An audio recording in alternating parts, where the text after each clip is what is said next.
espero que te haya gustado esta sorpresa. Me tardé mucho en hacerla, valórala. Te deseo lo mejor en este y en todos los días que vengan. Pásatela muy muy padre. Ya te estás haciendo viejo, sí.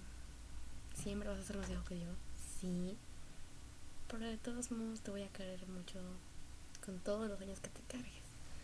No te apures, tú sigue cumpliendo muchos años y disfruta cada uno como se debe, ¿va? Tienes 17, bueno, eso dices.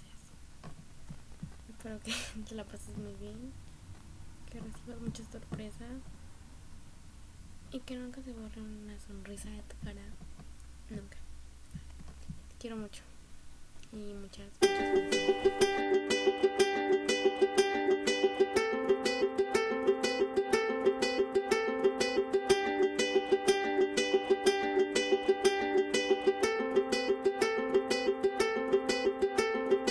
Alegrías de la vida, endulzando mi rutina.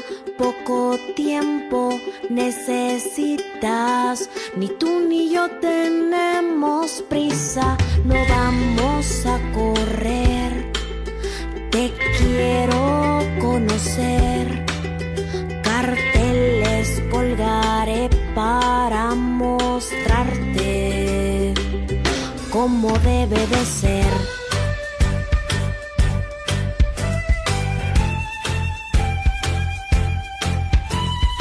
Alegrías compartidas, los matices de esta vida. Fuchsia, electro y poesía.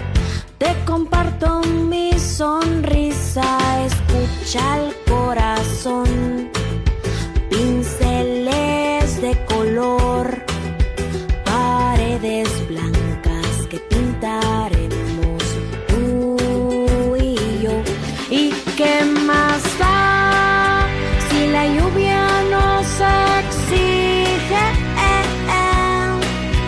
mojar el tiempo y correr al centro de nuestro corazón? ¿Y qué más da si el tiempo nos corrige?